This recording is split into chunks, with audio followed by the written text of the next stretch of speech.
वर्षीय सुमन अपने पोते अमन और उसकी बीवी किरण के साथ रहती है। अमन बहुत छोटा था जब उसके माता पिता की एक कार एक्सीडेंट में मृत्यु हो गई थी। बस तब से सुमन ने ही अपने पोते को पाला पोसा था। ऐसे ही एक दिन सुमन छत पर अचार बना रही होती है कि तभी वहाँ किरण आती है। दादी, आप फिर धूप में आ गई अचार बनाने, आपकी तबीयत खराब हो जाएगी। बहू, तुम मेरी फिक्र मत कर। पिछले 40 साल से मैं धूप में बैठकर अचार बना रही हूँ, मुझे कुछ नहीं होगा। अच्छा चल, अब मेरी थोड़ी मदद करवा दे। हाँ दादी, क्यों नहीं, बताइए। मैंने सारे ना आम काट दिए हैं और हल्की धूप भी लगा दी, तो बस इसमें मसाला भर दे। अब किरण अपनी दादी सास की अचार बनाने में मदद करने लगती है, साथ ही साथ वो अचार खाने भी लगती है। वैसे जो भी कहो दादी, आप जैसा अचार पूरे मोहल्ले तो क्या पूरे शहर में कोई नहीं बना सकता। सोचिए अगर आप इसे बेचने लगे तो मोहल्ले में तो सबकी दुकान बंद हो जाएगी।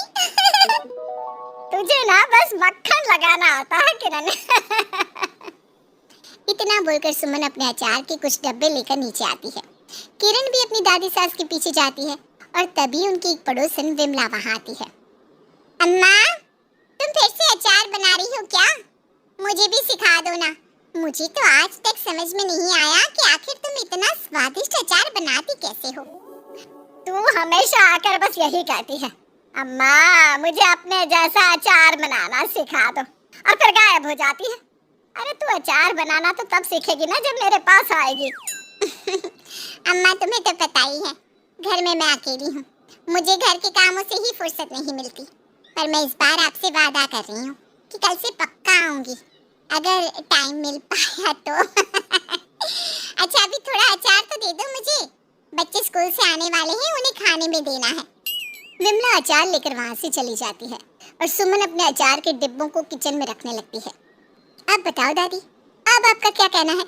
ये मोहल्ले वालों का खाना आपके अचार के बिना पूरा तक नहीं होता, और आपको अभी भी लगता है कि मैं आपको बस मक्खन लगाती हूँ। सुमन किरण की किसी भी बात का कोई जवाब नहीं देती, अपने काम में लगी रहती है। ऐसे ही कुछ दिन बीत जाते हैं और एक दिन, अरे ये क्या, आज खाने में अचार क्यों नहीं है? अचार खत्म हो गया है क्या दादी? दादी ने सारा अचार मोहल्ले वालों को बांट दिया, वो भी फ्री में। दादी आप कितनी भोली हो, आपने फ्री में सारा अचार बांट दिया और मेरे लिए कुछ क्यों नहीं बचाया? आप जानती हो ना मुझे आपके हाथों का अचार कितना पसंद है, और खाने में मुझे भले ही कुछ ना मिले पर आपके हाथों का बनाया अचार जरूर चाहिए। बेटा, मैंने तुझे बचपन से पाला है, क्या तुझे सच में ऐसा लगता है कि मैं अपने पोते के साथ ऐसा करूंगी?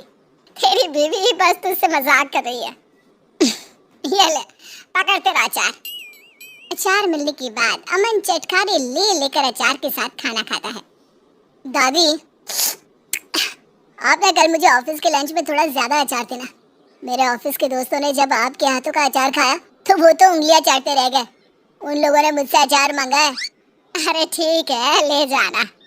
अमन, किरण और सुमन एक साथ बैठकर खाना खाते हैं और बहुत सारी बातें करते हैं।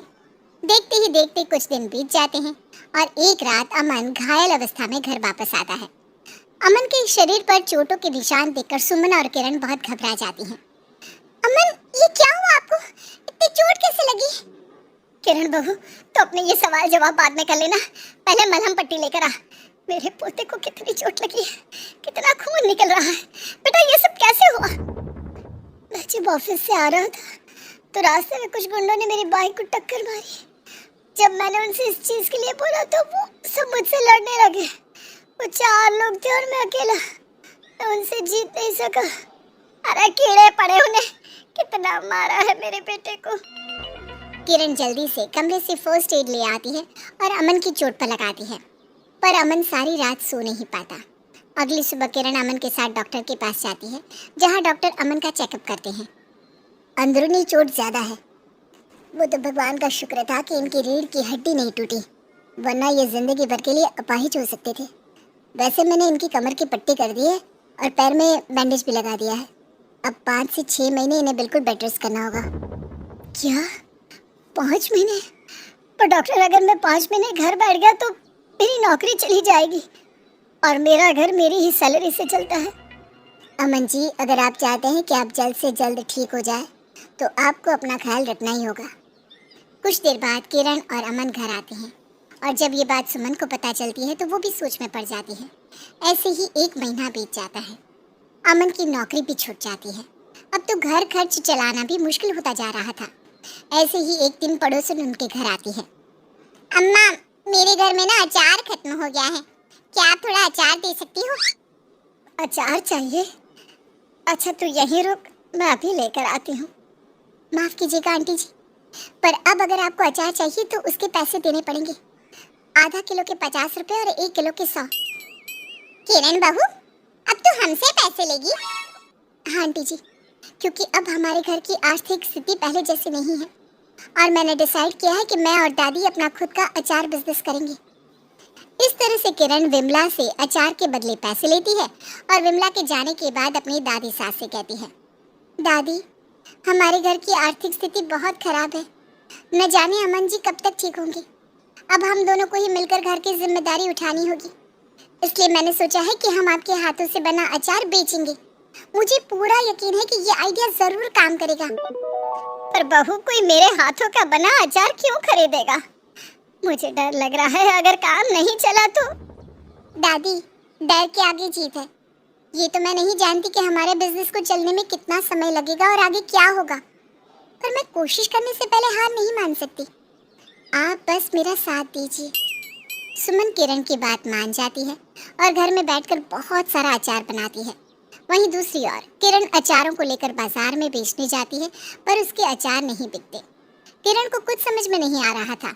एक दोपहर किरण अचार लेकर घर से निकल रही होती है कि उसके घर पर LIC वाला आता है, जो उसे LIC खरीदने के लिए काफी कन्विंस कर रहा होता है। ये देखकर किरण के दिमाग में एक नया आइडिया आता है और वो तुरंत दादी सास के पास जाती है। दादी, मैंने सोच लिया है कि हम अपना अचार कैसे बेचेंगे।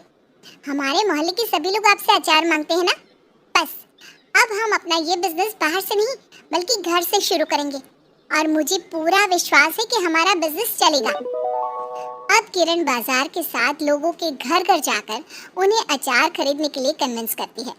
वो लोगों को पहले अचार का फ्री सैंपल देती और बाद में ऑर्डर के लिए जाती। इस तरह बहुत जल्द किरण की ये तरकीब काम कर जाती है। वाह वाह बहू वाह, तेरी तरकीब तो काम कर रही है, बिक्री काफी अच्छी बढ़ रही है। इस तरह से किरण के कुछ ग्राहक बन जाते हैं। ग्राहक बनने के बाद किरण बाजार में जाकर अपना अचार बेचती है। बहुत जल्द किरण के अचार बाजार में भी बिकने लगते हैं और इस तरह से सुमन और किरण का बिजनेस चल पड़ता है। समय बीतता है, अब अमन भी ठीक हो जाता है, जिसके बाद पूरा परिवार मिलकर अपने इस अचार के बिजनेस को आगे बढ़ाता है।